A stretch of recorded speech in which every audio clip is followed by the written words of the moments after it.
Pada kesempatan ini memberikan judul dengan jadilah orang yang berguna dalam kehidupan. Menjadi orang yang berguna adalah idaman kita. Setiap bayi yang baru lahir saja, orang yang tahu kelahiran bayi tersebut akan mengucapkan semoga kelak dia menjadi anak yang soleh, yang berguna bagi keluarga, agama, nusa dan bangsa. Bila anak itu perempuan, doanya hampir sama. Semoga menjadi putri yang solehah, yang kelak berguna bagi keluarga, agama, nusa dan bangsa. Ini adalah doa yang standar kita ucapkan, tetapi sesungguhnya memiliki makna yang terdalam. Bagaimana hidup kita di dunia yang satu kali ini, satu kesempatan, tidak ada second life, tidak ada kesempatan kedua dalam kehidupan kita.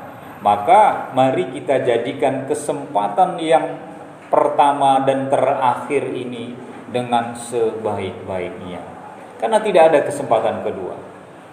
Karenanya maka kita jadikan kesempatan kita di hidup di dunia ini adalah menjadi orang yang berguna. Berguna adalah orang yang memberi kemanfaatan buat semua, buat semesta, bukan hanya kepada manusia. Karena itulah Rasulullah dalam hadisnya yang sangat populer yang sering kita dengar, khairun nas anfa'uhum linnas. Sebaik-baik manusia adalah orang yang memberi kemanfaatan bagi manusia yang lain. Itu manusia terbaik. Jadi kalau menjadi orang yang tidak berguna itu tidak ada manfaatnya. Ya, kita memiliki kendaraannya dibeli mahal lalu tidak bisa dinyalakan dan tidak bisa dipakai. Buat apa kendaraan yang mahal tersebut kita beli? Kita membelinya mubazir, muspro, tidak ada hasil. Kita memiliki anak yang kita miliki malah tidak membawa kemanfaatan bagi kita, malah menyusahkan orang tuanya. Seakan-akan dia lahir hanya menambah beban derita orang tua karena kegagalan orang tua dalam mendidik, atau memang anaknya memang tidak bisa dididik. Karena memang ada anak yang durhaka, itu memang ada. Dididik dengan baik tetap saja dia tidak bisa dididik. Bisa pengaruh teman-temannya, lingkungannya, pergaulannya dan segala macamnya. Karena itu menjadi orang yang berguna adalah idaman kita semua. Nah, lalu bagaimana caranya kita menjadi orang yang berguna? Berguna dalam hal apa saja? Yang pertama adalah orang yang berguna bagi dirinya secara pribadi.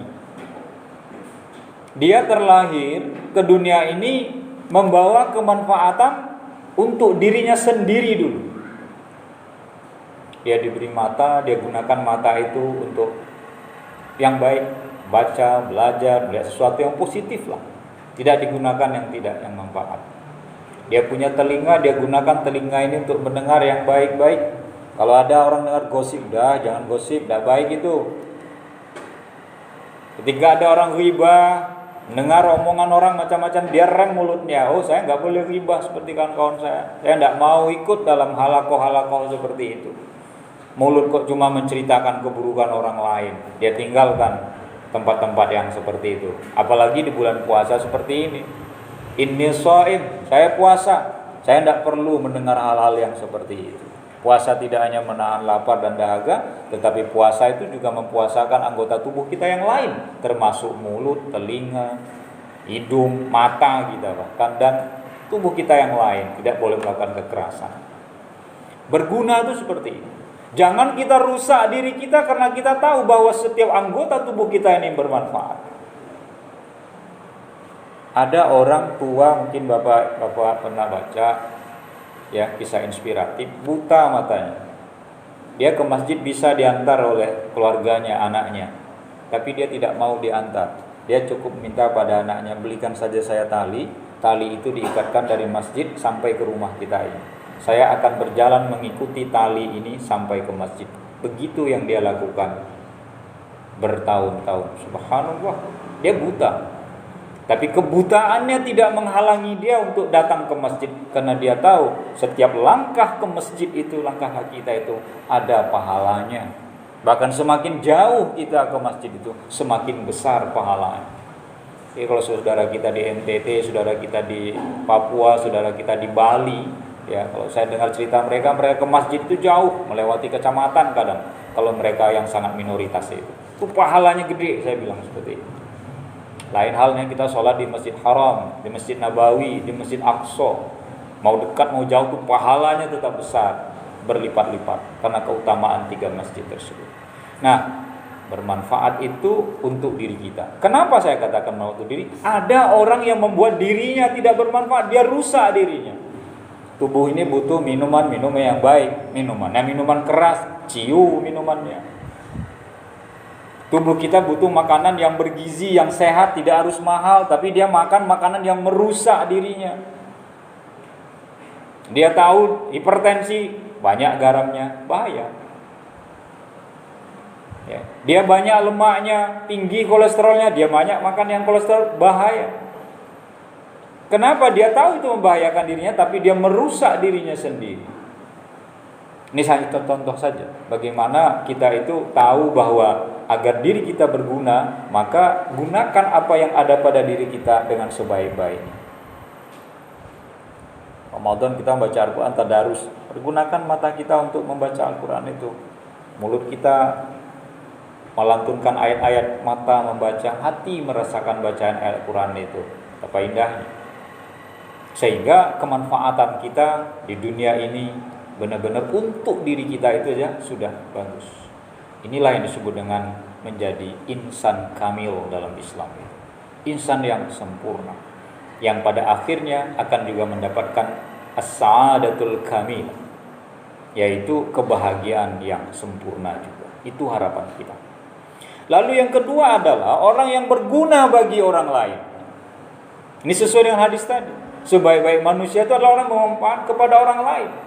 Kehadirannya bukan menjadi pekat atau menjadi penyakit masyarakat, tapi dia kehadirannya di kampung, di rumah, dimanapun, ibaratkan embun, dia embun yang menyejukkan.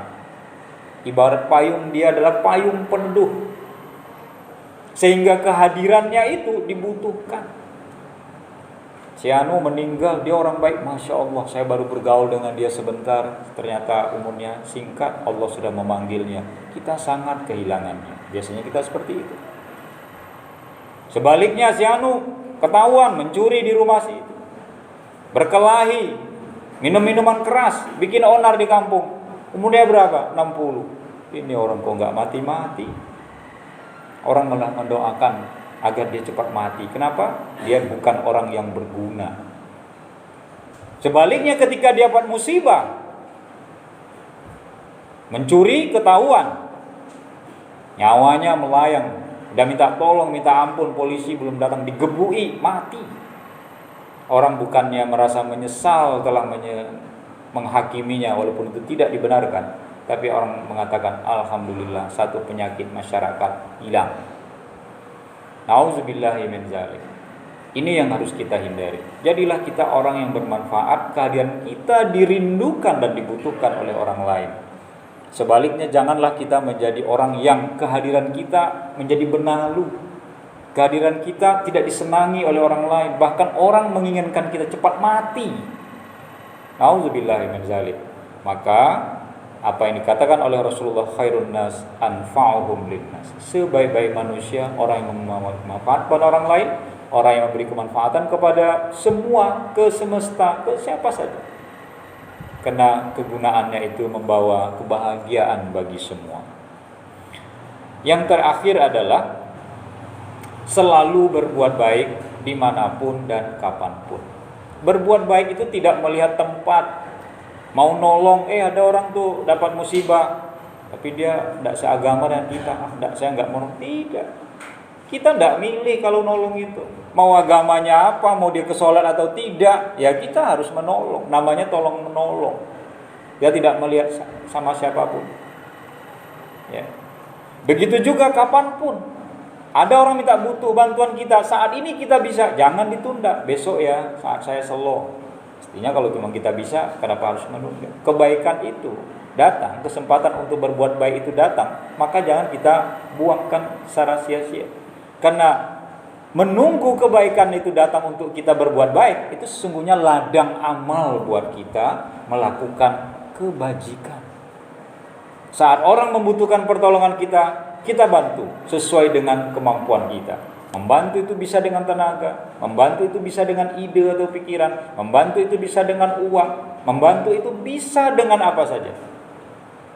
Ta'awanu 'alal birri wat taqwa wa la ta'awanu 'alal ismi wal 'udwan, kata Allah. Bertolong-tolonganlah kamu dalam kebaikan dan dalam ketakwaan, tapi jangan saling tolong-menolong dalam keburukan. Banyaknya orang kan keburukan.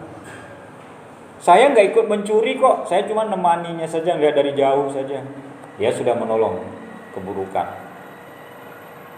Ya. Saya nggak ikut minum minuman keras, saya cuma membelikannya saja kok. Dia sudah bertolong-tolongan dalam berbuat dosa. Walaupun dia tidak ikut meminumnya, dia sudah ikut dalam melakukan atau mendukung perbuatan dosa itu sendiri. Maka kembali kepada firman Allah yang layak untuk kita camkan di bulan Ramadan ini dalam surat Al-Isra ayat 7, di mana Allah mengatakan, in ahsantum ahsantum li anfusikum. Jika kamu berbuat baik, maka kebaikan itu akan kembali untuk diri. Yakinilah. Jadi kalau kita berbuat baik pada siapapun, kalau kita berguna bagi siapapun, kegunaan kita itu, kebaikan yang kita berikan itu akan kembali ke kita. Artinya apa? Orang juga nanti akan berbuat baik pada kita. Siapa yang menebar kebaikan, dia akan menuai kebajikan. Sebaliknya, siapa yang menanam badai, maka dia akan menuai bencana. Semoga apa yang saya sampaikan ada manfaatnya.